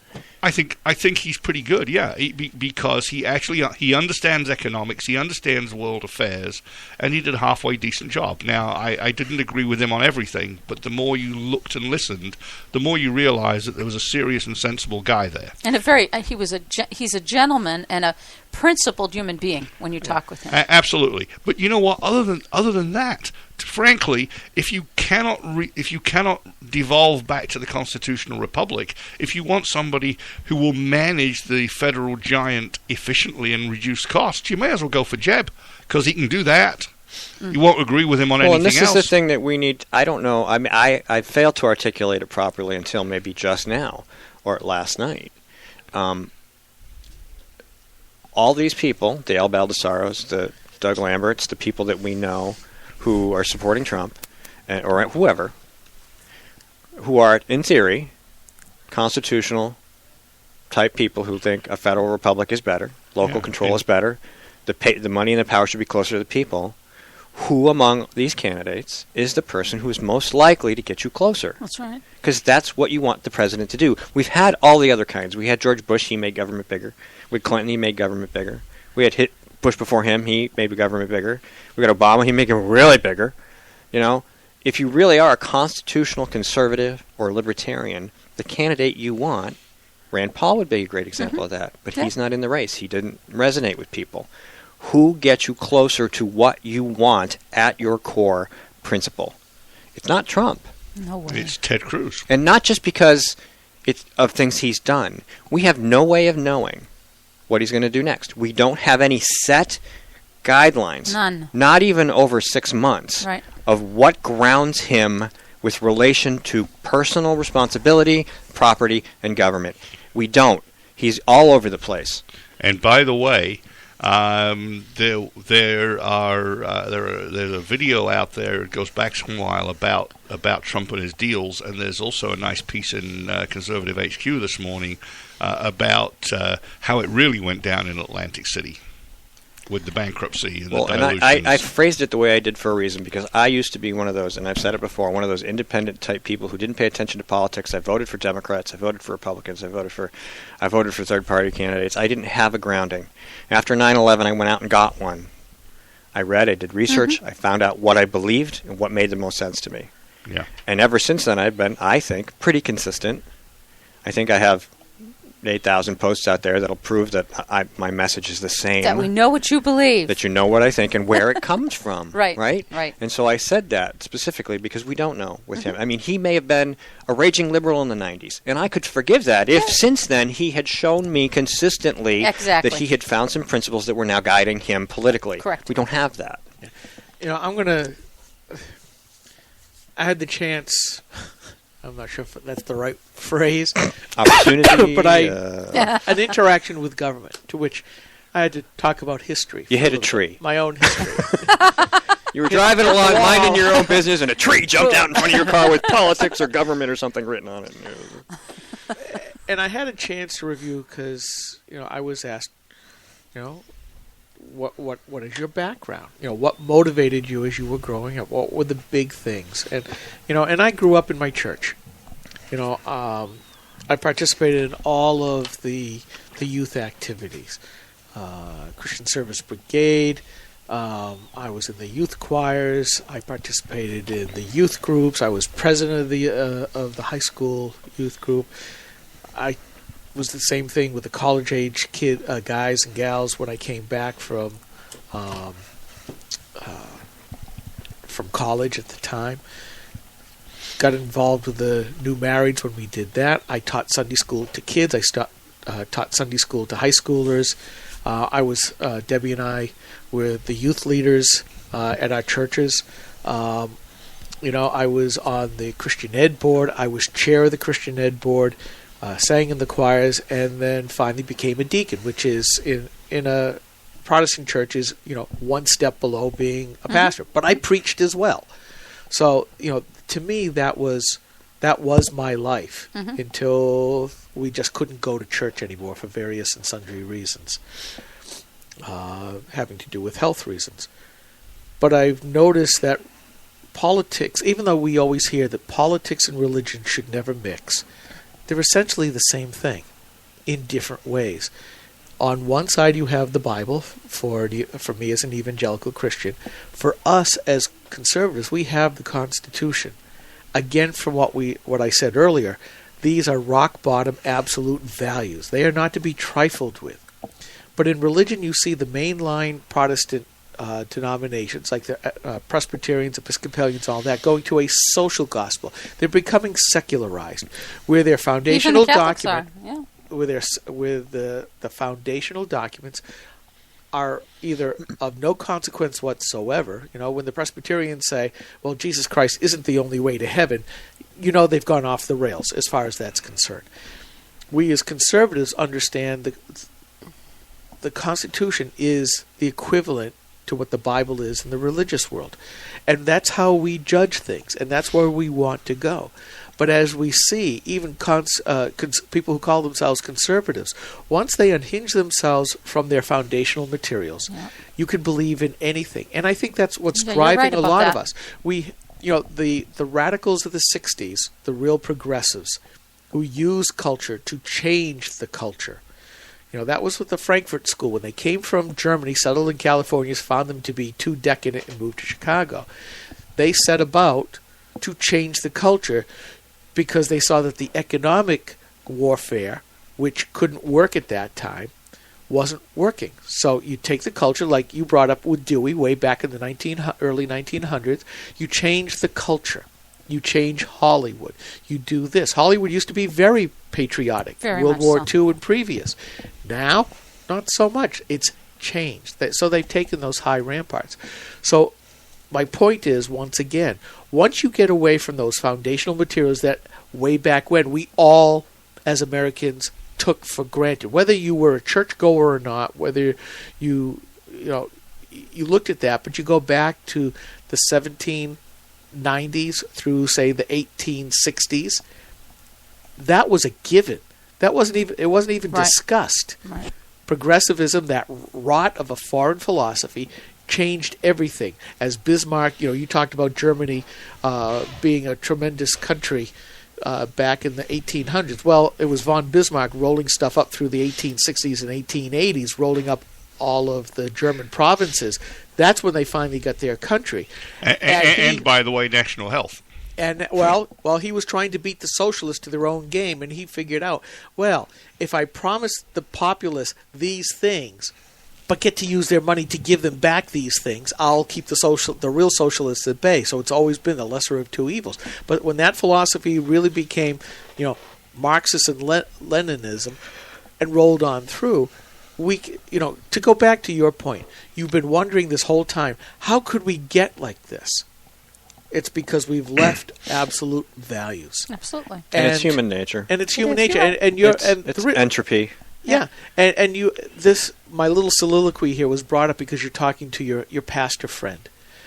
And I've been thinking about this for a long time because I have kind of switched from one to the other because this I can do all the time, in addition to maintaining my roots, obviously, but in a less institutionalized way. I haven't left those foundational things. All right, quick break. We're going to come back. Great discussion. No, you can keep going. No, that's fine. You fit it in nice. We'll be right back. Stay tuned. Hi, this is Rich Gerard, host of Gerard at Large in the Morning, the Manchester area's only locally owned, locally operated, focused, and interested riveting radio show, heard live every Monday through Friday from 6 to 9 on 90.7 FM WLMW, New Hampshire Family Radio, and available 24/7 live or archived at GerardAtLarge.com. Be sure to tune in. This is a coalition of New Hampshire taxpayers. We're located at 8 North Main in Concord, New Hampshire. This is the repository for all things conservative and municipal. So if you have a problem in your town, your school, your budget committee, the right to know law, and now the top of our list is voter fraud. You have a tip for us, some information for us, you want to join or help us out, cnht.org.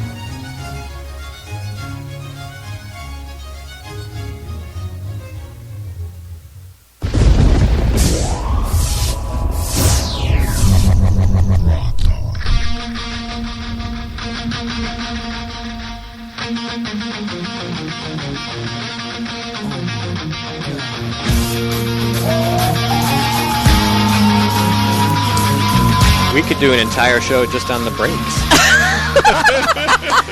Yeah, water snorting out the nose. Might even be more interesting. If you think the conversation's good when we're on here, don't worry, we're not saying anything bad. We're just continuing the conversation, which is right. So let's cover a couple of things. So that one triggered a good exchange. So yeah. So yesterday, welcome to the jungle. It was significant that Marco Rubio played truant again.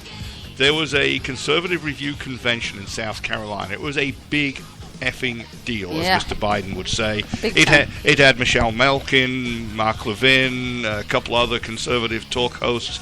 It had all the top. It had panache. It had conservative panache. It had all the top, all the beautiful people. All the top conservative candidates lined up to be there, and their surrogates to introduce them. And I'll come back to that because it's important. The people were lined up around the block to get into the convention center at the whatever university, and what a great name for a school. We Whatever, should call them all that. Whatever all the liberal schools. Wasn't it Myrtle whatever Beach? University. I think it was at Myrtle Beach, right? Okay, go ahead. South Carolina. Yeah, never mind. Yeah, I'll find. okay. The place is not important. No, it's what not. is important is that Marco Rubio had a better offer and didn't show. But he waited till 5 minutes before he was due to get on the stage to tell him. They even tried to move the schedule around to fit him in, but he didn't show. Why? Because he was with Megyn Kelly and with Frank Luntz. By the way, that's also... Is that right? Yeah. And he was with Megyn Kelly with his newfound bud, Nikki Haley. So then we get on to what I think it was Jane said, and when Skip nearly had an accident with his computer and a bottle of water, which is that I can actually get you a waterproof laptop. They're really expensive. yeah. My friend Scott runs Tough Books because he doesn't trust himself not to spill coffee on him. And he doesn't want the feds snooping either. But be that as it may, so Jane said, yeah. So he's there with Megyn Kelly. He's on Megyn Kelly with Nikki Haley. She's endorsing him, and she's probably going to be his running mate. And Skip went. Yeah. No, they actually asked the question. Yeah. And I had been thinking that too. Why would she jump? Like 3 weeks before, she had been asked about Rubio, and she had said, "I am not for amnesty. just bang. No, I'm not for amnesty, but Rubio is, so we don't agree on that. So now, a few weeks later, here she jumps So on. she just gave Rubio amnesty on amnesty. I get it. What the I heck see is how she that works. doing? I'm like, holy moly! It's a political move. It's right? obvious. She's an ambitious young lady.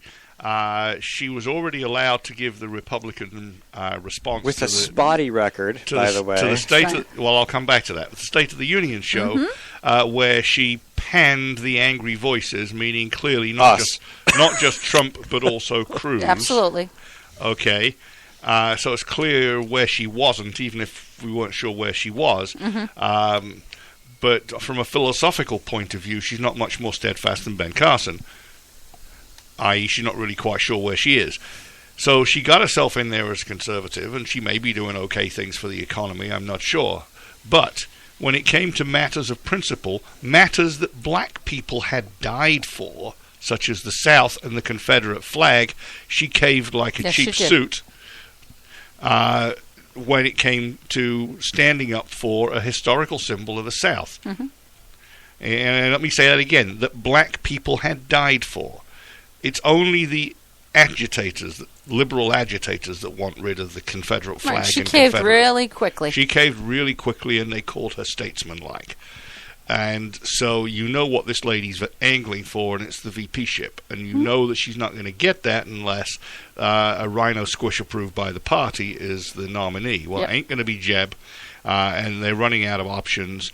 And the party is in panic because Rubio's probably their great white hope, and he's got more flaws than they thought. Right, absolutely. I agree. If it was only amnesty, they wouldn't mind. It's the fact that he's actually fairly easily exposed as an empty suit with a very thin record. Yeah, and you know what? The issues thing, for me, I don't even care about the issue beyond amnesty, because he was so on top of no amnesty for his entire campaign. It was his number one campaign promise. No amnesty. He's in 4 weeks. He wins the election. They give him the Senate seat, and he goes to Washington, and within 4 to 5 weeks pens an amnesty, what is for all purposes an amnesty bill, although it's not amnesty in the wording. All of the policies in it grant amnesty, with Chuck Schumer, and he has the audacity to think that he has any integrity left. I mean, who does that? This was huge. I supported him over Charlie Crist. I sent money. I thought I was hearing Reagan-esque speeches. Yeah. Well, we now know that he does them in memorized 25-second sound bites. That was great. I loved that at the last debate. That was quite funny. And didn't help Christie much, though. It didn't, but it was really funny. But It was. But that was never the mission. The mission of Christie wasn't to elect Christie. Sorry, Jeff. The mission of Christie was to take out. And boy, did he ever. To take out one or more of Bush's challengers, and he stuck the shiv into Rubio really well. Were you watching that like I was? It didn't work. It worked. Are you kidding? It did, but it didn't. It didn't take him out. He's still in the top 3. Well, he might be in the top 3, Right, but he was sailing at that point. At that particular point in time, he got hosed bad. Yes, I agree. It dented him badly. It allowed Bush to be 4th instead of 5th in the New Hampshire primary. So it achieved some purpose. That was so bizarre watching it when you were watching that whole thing, and he just kept saying it, and Christie kept smacking him, and then he'd come up in the next segment and he'd say it again.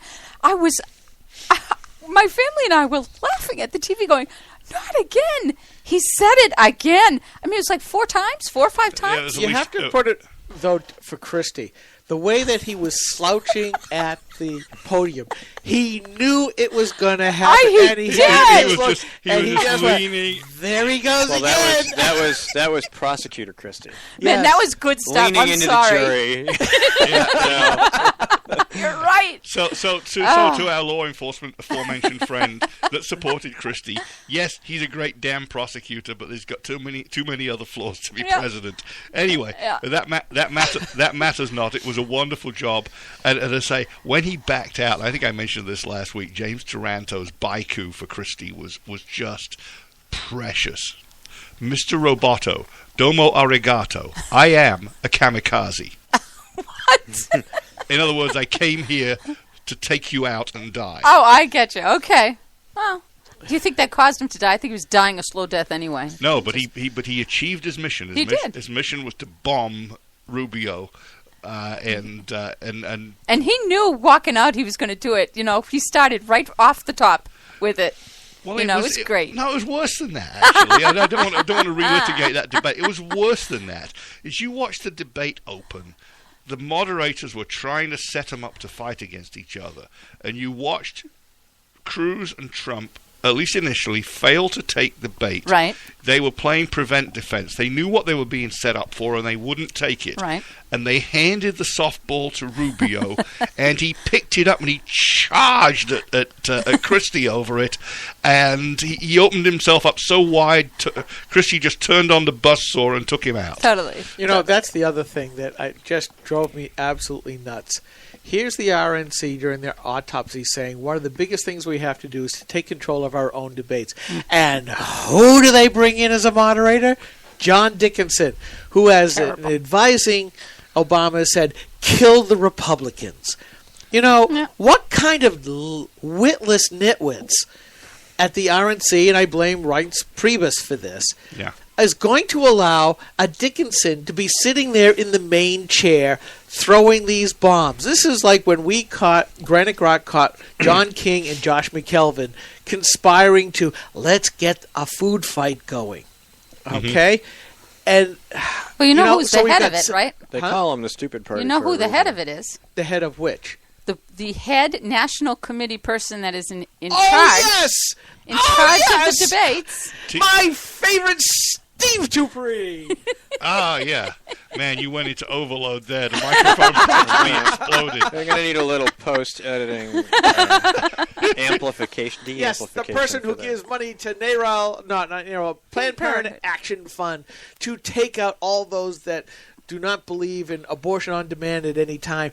Kelly Ayotte. Mm-hmm. So, I just still don't understand this mentality. And also that he supports gay marriage. Again, are you going to support the platform or not? How good of a representation are you going to do? Oh, it's only the first in the nation primary that's of use to you. Mm-hmm. How you doing so well with voter fraud there, Mr. Dupree? Just because the Republican Party won't go after it because of Jeb Bradley's son. Oh, shh. We can't talk about it. Shh, there might be another one. Shh. It's a ready-made policy, but we can't destroy and eat our own at the same time. Yes, because for some reason... Wait a minute, they do that all the time. I know. Yeah, no they kidding. won't... They'll invest more energy going after us for bringing it up than they will in just confronting it and fixing it. Yeah. We could have fixed this half a dozen elections ago. Yeah, that's right. Right. All right? We could have ended this. Absolutely. We could have ended Democrat vote fraud in New Hampshire. Bizarre. Right. But no, we can't do that. We can't do that. Why? Why can't we do it? Because I can't find it. Where is it? Damn it. Oh no. Is that a demon sheep? It's sheep. No, those aren't demon sheep. No, those are regular sheep. Yes. To be sent to the slaughter. Right. So, Skip, you mentioned our favorite senator, Kelly Ayotte. So, let me just bring this up. I still can't believe we actually patted her on the back. She is our favorite New Hampshire senator. She actually is. Yeah. The choices are very limited, but given between the two... But I still can't believe that when she first took her office, that we were at an event, and she came over to us, and I think kind of tentatively, given that we had supported Ovid, and we actually said, so far so good, Kelly. We're kind of surprised. I remember my wife was there. It was a Breitbart thing. Yeah, and I go back and I go, O'Keefe. oh, facepalm. I ever said what I did. Well, it's all right. She started off, I guess. She started the first year was good. Yeah. If you watch her trajectory according to the Club for Growth or any of these others that keep score over years, her score this past year is terrible. It's in the 40s, I think, but her lifetime score is like 70-something. Why? Because she did well in the beginning. Because the first year she was in the high 90s. She was in the the second 90s, year she was 80-something. Maybe that's why she did it. And she's come down steadily ever since. Well, it's the senior slide, really. You know, you get think? there, you get in the swamp, you get in with the wrong kind of people, you begin to think and talk the way they do. The entire culture encompasses you, and you just become part of the political class. So who's going to primary her? Anybody here? I don't think so, but I can guarantee you she's probably going to lose. Well, I am hearing that there is a group that will run an independent just to make sure. Hemingway's going to run independent, they said. Yeah. Well, Hemingway. don't talk to me about Judas. You know what? I don't understand. You want to make me vote for Kelly? Yeah, well, we can't do that either. But I mean, I don't understand how that happens either. So let's. I know what I'm going to get with Kelly. Let's just cover Judas Hemingway for a I second. don't want what I'm getting. No, I don't want that. But here we go. Yeah, I got thanked at the cruise after party by a guy who came up to me and said basically thanks for exposing Hemingway, and you don't know the half of how bad he is because this guy worked with him on the Gingrich campaign and has further opinions of just. Well, did you notice Throwback Thursday? I did an episode where he was supposed to be on the show. And he didn't show up. No. Yeah. Really? Yeah. June 1st, 2013. Wow. And I'm like, wow. It's the same back then. Yeah, that's bad. Got the record. So, just two things very quickly. First of all, I shudder to think what suspending his disbelief got him. But let me simply ask, Mr. Hemingway, did you get the exposure and the talking spots that you expected after the first one? I think he got a couple, and he might have. But it's not going to be enough because it's out now. He didn't get what he thought he was going to get. He abandoned principle. That's right. To go with the Trump campaign to chase the shiny object. And if he's going to be successful in New Hampshire on that trajectory, he needs to go full rhino because the party's right, exactly. not going to back him if they've got a better rhino they can trust. No, well, the party. That's an oxymoron. Yeah. A rhino you can trust. A rhino they can trust to be a rhino. Yeah, real. Yeah, will he have the right herd mentality? Right, he's stuck in the middle of that. He's lost the grassroots. Totally. And That'll he doesn't never come have back. The other side of that. The opposite. Yeah. So is he going to get crushed between the elephants and the rhinos, or is he going to mount a rhino and ride with them?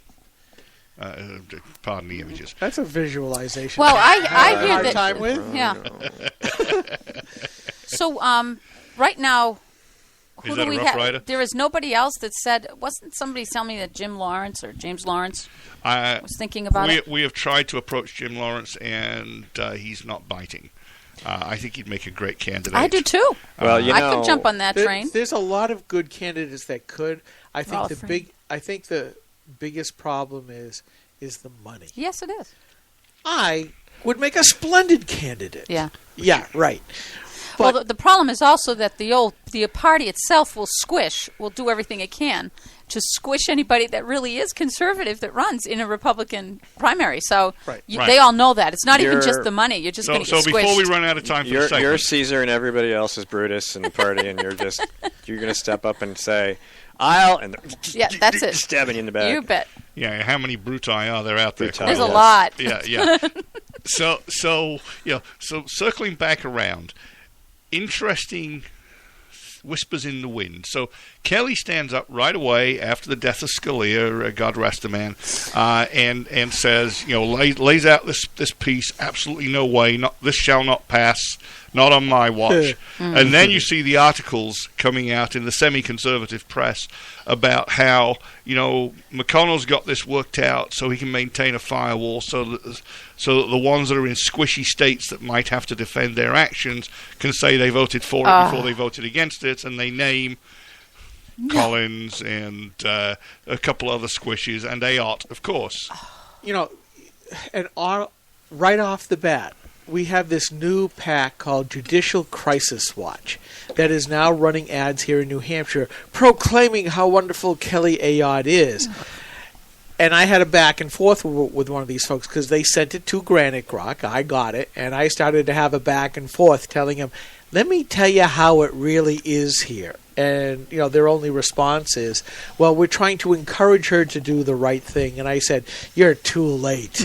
You should have talked to some of us beforehand that are in the grassroots. She doesn't believe any of that. You do know that, right? Believe any of which? That whole campaign I really believe. I mean, she has refused 3 times to even sit with me for New Hampshire Right to Life. Our board has asked me on 3 separate occasions to try to engage, and I can't. She won't meet with me. She won't. She has her people call, and when they're supposed to call back, I hear nothing. So after trying to dog it 3 times, we've just let it go. She is ensconced in a bubble that I truly believe she thinks is unbreakable.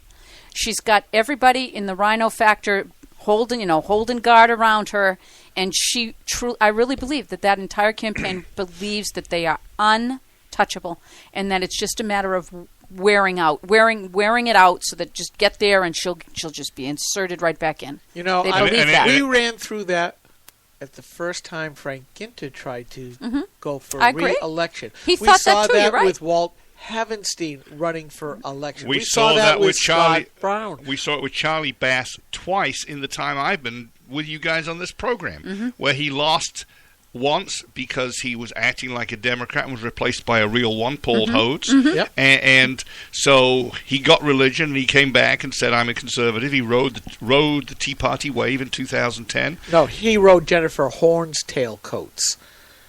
To get back in. She was the one who waltzed him around here and said, believe me, Well, believe that was me. after she lost because she challenged him, and now we got to wonder who would have been worse. Anyway, we're going to take a little break. A break. We're going to take a little break. And then Give me a break. Final segment. Stay tuned. Rock Talk. This is the Coalition of New Hampshire Taxpayers. We're located at 8 North Main in Concord, New Hampshire. This is the repository for all things conservative and municipal. So if you have a problem in your town, your school, your budget committee, the right to know law, and now, at the top of our list is voter fraud. You have a tip for us, some information for us, you want to join or help us out, cnht.org.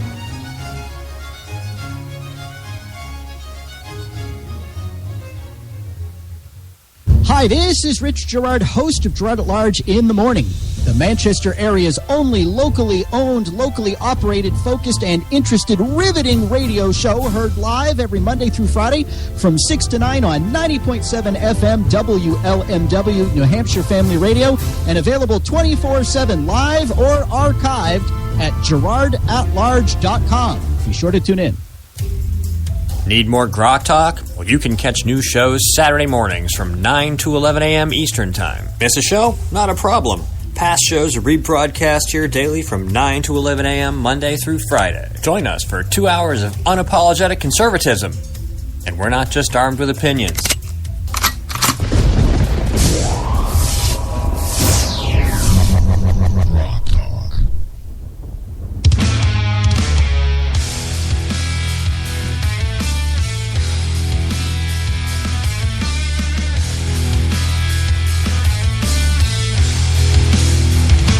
All right. So how do you lead us in, Chief? Repeat what you said. If Kelly Ayotte lives up to the letter she sent round on what the Senate should do on replacement justices in this election year, to stand firm and not allow anyone to pass unless they are actually a constitutional scholar, which is not what Obama's going to nominate, does she get enough credit that she might bring back the missing base without whom she will not win re-election? No. Next question. Well, you know what? I wouldn't jump on that. I'm no Ayotte supporter, but I think that there is a portion of the base that understands this is the single most important appointee that will happen in their lifetime. And if she does, and I'm not saying it's because she'll do it because she believes that it's the right thing to do. I say it's because it's election time. But if she did take the platform and fight for it in the view of the public and the press and the media, I think that there is a portion of the base that could turn to support I her. got 2 words for you. Yeah. You may not get the diehards, but go ahead. Yeah.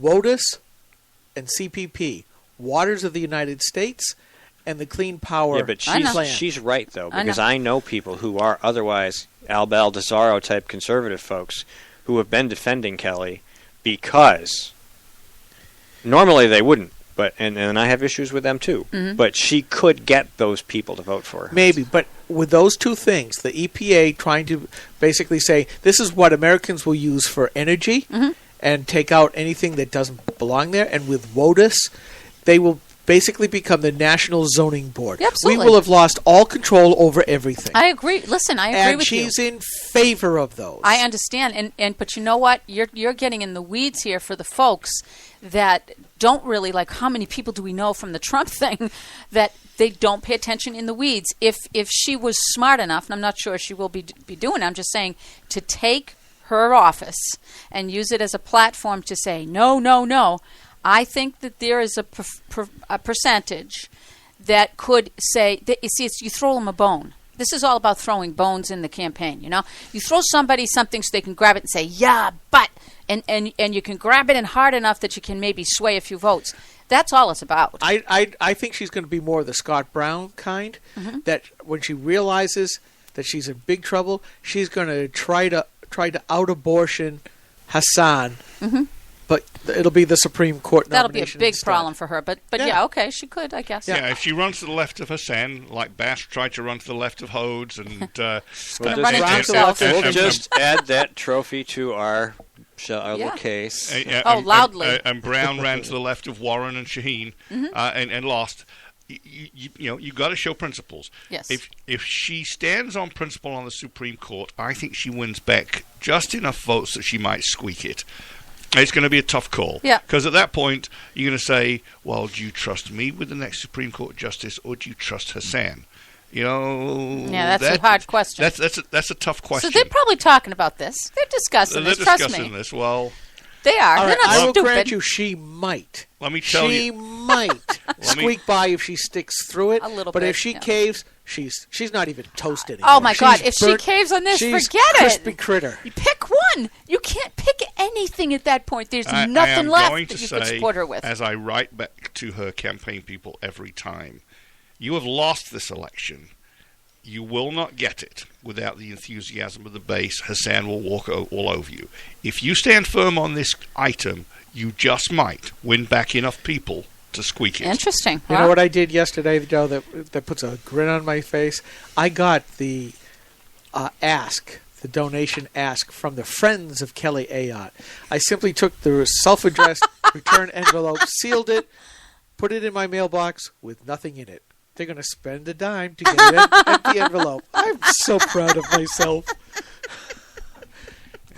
Do you really want to try and tap your base? You got to excite them first. What base? They don't believe in the base, Mike. No, they don't. They don't. They don't believe in the base. They think they believe they can win without the base. That's right. And they still haven't learned. And they haven't learned. They keep losing without That's right. No, but that's only been a very recent phenomenon over the last three cycles. That's right. 2 cycles that I've seen. But I'm sorry, but I am going to point way long enough for any progressive mind to process. No, because once you're ensconced in power, you're willing to throw off a couple of what you believe to be outliers. But it's got to be adding up with Frank Ginter, Walt Havenstein, Scott Brown. There was somebody else before that we did it to as well, and I just can't remember who it was. But they're gonna need the virtual 2x4 against their head, slap on the wrist, break that wrist until they finally learn. But even at that, they might say, "We don't care because we're still in charge." That's okay. They can do it for one more cycle. I'll have to tell you that New Hampshire Right to Life, and I'm very proud of this, we're going to be putting together a really, really good voter guide. And I have people that I'm meeting with next week to put together this. We are going to have teeth, gentlemen. We're going to have some really good teeth. And you know what? We're going to bite really hard, especially those Republicans that were grotesque in their support of things like giving medical care to a baby born from an abortion, offering medical care to a baby born out of a botched abortion. These Republicans can't even vote for that. They will vote to keep subsidizing Planned Parenthood.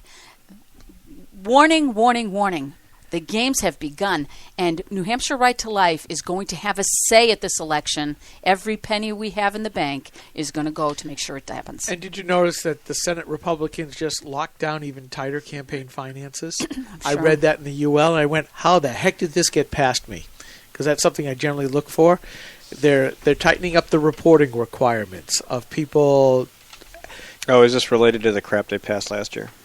Yeah, now they've done it down even harder. It's like, this is what I mean by constitutionalists. We read the simple words in the Constitution, article, in this case, Amendment number 1, the free expression, and they don't believe it. So what is this thing that you're talking about? I didn't They're hear. tightening up the requirements by which, if you speak politically, you have to report to the government more often, unless you are a candidate. Right. It's incumbent protection. Yeah. We fought this bill for years, and it was proposed by Republicans.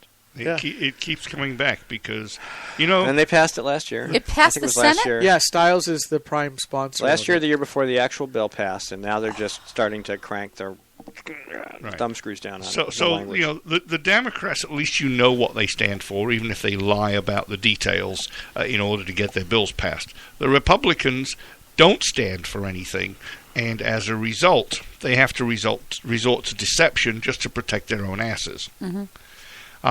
Let's just quickly cover. Did we cover Rubio's truancy in South Carolina? We did. Yes, Quickly, yes, we did. Or did we only cover it in our break? We covered it. We covered did. it. We talked a little bit about it. Okay, then I'll skip that. Okay, so Apple, the Feds, and the Fourth. Or did we? The battle of St. Tim. Yeah, disgusting. I don't know. I mean, this one here kills me that the Apple organization has offered to give the contents, from what I understand, to the government of what's on the one phone. No. No, I understood. They refused. I understood from what I heard yesterday on I heard Limbaugh. they refused to write any software That's to right. open a back That- door open that it would for allow them. them to That's do the whatever point. they Yes, wanted. so what they've done is they've gone and told the government, "We'll give you what's in the phone. We'll open it, Because there's a warrant for and that, we'll right? give it to you." Isn't there a warrant for And the they contents? said no. of the Yes, There is there is. now, as of last night. We want how to open the phones. They're holding out to try to get the information or something that Apple needs to give them to be able to have access to all iPhones. That's what I've been understanding. That's the grounds that Apple are objecting to, because they say this is hardware encryption. The information's burned in there in such a way that you can't get it out without destroying it. And they say, well, we want you to recast the software so we can try to brute force the password without the data being destroyed. Because right now, 10 failed 10 attempts, times. and the data catches fire. Not the phone, thankfully. But it gets more interesting. It turns out that while the phone was initially in FBI possession... Yes. What? I didn't hear this part. This piece This is really is funny. good. This is really good. One of the FBI techs managed to change the password on the phone and then forgot it. Talk about Facebook. Are you kidding me? I thought that was the iCloud backup of it. Oh, maybe. Yeah. Okay, So what? the phone automatically was getting backed up into Right. the cloud. Right. And one of the government officials changed the password to that backup, and now they can't get that back either. Are you kidding me? I've done that. Changed my password, and then I'm like, Oh, I know, but FBI? oh. Yeah. In fact, where did I put it? How sad. That's all right. You know what? They're going to have to capitulate. Apple. You know the stuff about the worker replacement down at the Magic Kingdom? No. Yes. No. Yeah. Where they're forced to train their replacements to people coming in on H-1Bs. Okay. Yep. Well, I have always said, and I've been involved with them from 2 or 3 different companies supplying IT goods and services, that these people run a Mickey Mouse operation down there. And sure. I mean it in every In sense, every way. every sense of the word. Well, a few months ago, these folks had put some data in the cloud. Okay? Using an appliance. I'm not going to name the company. And the appliance died. So we shipped them a new one. And we shipped them a guy to help set it up, and there were people on the phone all freaking night, as it turned out. The problem was, in their bid to be secure, they'd put a custom encryption certificate on this thing. So the data in the cloud was encrypted with a custom certificate that they had generated. Yeah. But wait, there'd been a change of personnel.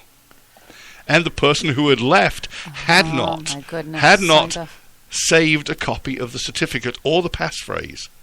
They could not retrieve nor reinstall the custom encryption certificate on the new appliance so it could not read the data that the old appliance that failed had put in the cloud. Oh, my goodness. And Did they fix it? we spent an entire night breathing enough life into the old appliance to export its certificate Oh to my the new gosh, one. I just can't imagine. I'd die if I had to think about something like that. The new IT guy thought he was going to die.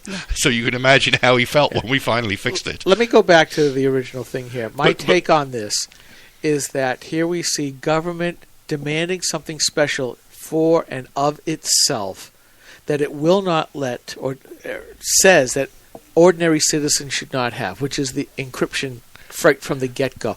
And I look at this, to put it in another way, this is government saying, we can say things, but you can't. Right. We can have body armor and all this heavy weaponry, but you can't. We can do this, but you can't have that. And we're seeing. I think this is very dangerous. Not and just for the phone. We can have secrets, but your personal papers and effects are not safe. Yes. Fourth Amendment. And that's really what it comes down to, where government once again is putting itself above everybody else. Of course. That we're supposed to be above the government. But here's we've been seeing this over the last few decades, again with the progressives, that government comes first. We are becoming subjects. No longer Subservient. citizens, government. Mm-hmm. Now we're going to become subjects, just like they are in Europe. Progressives want us to be like Europe. Yeah. But how many of us want to be subjects like they are in Europe? We don't. But I have something upbeat to say about this. Yeah. All this hard time that we're talking about that they can't get into the phone, right? Yeah. Man, I love that, because I had always assumed that nothing was safe. But you know what? It can't be true, because look at this. You have these these bureaucracies coming down trying to say, give it to us. So you know what? Maybe our stuff is a little bit more safe than we think. Well, I understand the national security, the ability to go after terrorists and all of that. Do it the right way. But it becomes that balance beam again. Right. At what price security over what price of freedom? Do it the right way. What did Ted Cruz say? He said, you have evidence. You go get a warrant. Do it the right way. Take the warrant. The warrant says what you can go get, and then you go get that. That's right. And that's the answer. And that's the way the system's supposed to work. It's not supposed to be, we really want all of this, that's and right. we don't want to bother the judge, and just because you don't have evidence. Well, this is the same thing that's going on now with James O'Keefe and the New Hampshire Attorney General. I put up the letter. It was a demand letter. 3 minutes, you think you can fit it all in there? Demand letter saying, James O'Keefe, you have to preserve all the video that you took over the latest exposure and made a mockery of the state of New Hampshire and all of its elected officials and such. Again. Because we're doing an investigation. Again. Mm-hmm. And the question is who were they investigating? You don't say. And I've told James O'Keefe, I'll be blunt. They said, well, we can do this without a warrant if you can do it voluntarily, or they'll do a warrant. I'm telling him, do the freaking warrant. Force them to do to the letter of the law, cross all the T's and I's, and demand it fully put out there. Because I hope he does. The most ludicrous thing you could do is to have them, given what happened last time when they went after O'Keefe, is to give them the video for which they're then going to use to go after them. Everybody said when the AG announced they were going to start an investigation, everybody's like, oh, what, of O'Keefe? Yeah. Yeah. No, it's true. Look what happened in Texas with the Planned Parenthood stuff. They eventually indicted the filmmakers. David, that's right. Correct. David is on trial for it, that General Dadelson. Yeah. They go after him instead of what's really the issue. And it would be, I wouldn't be surprised if they did, because just like the lawfare we started out the show with, that is how you intimidate everybody else to keep them from even trying to find out what they're really doing or what they're really saying or how they're cheating or how they're rigging the system. Yep. It's a progressive technique. It's campaign finance and it's reform. Everywhere. It's everything. It's shut the people up, that's right. Scare the crap out of everybody else, and use somebody as an example. Don't you remember when one of the reps in Belknap actually brought Colette and I to court when I was the sitting rep? Yeah. It was the same thing. Sit down and shut up. Yeah. And you know what? He got his ass kicked, and then he lost his election, and I loved it. Yeah, and that's how it should be. But I mean, you could say this is a publicity stunt, but I think Apple's making the right stand here. Yeah, they should not be forced to create a backdoor. I agree. Nobody should be forced to create breakable security, breakable encryption. The government demands that its encryption is not breakable.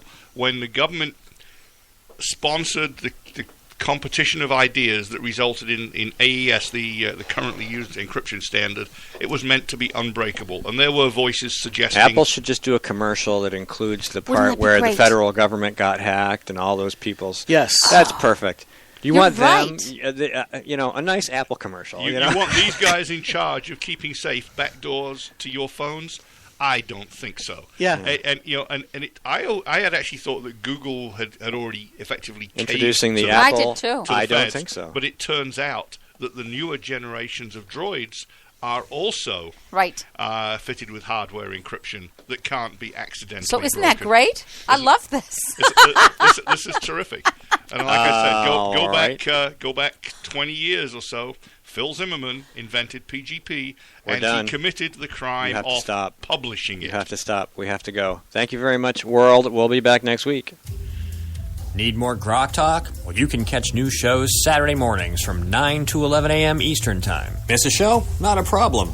Past shows are rebroadcast here daily from 9 to 11 a.m. Monday through Friday. Join us for 2 hours of unapologetic conservatism. And we're not just armed with opinions.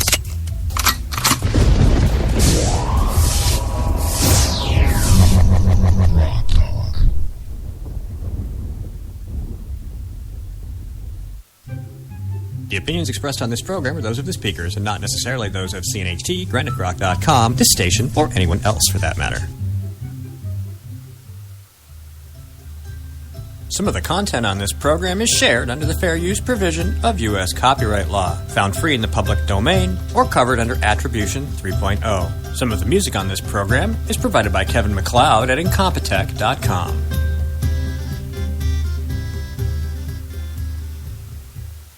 From the CNHT studios in Concord, New Hampshire, just a few blocks from the New Hampshire State House, this is Grok Talk.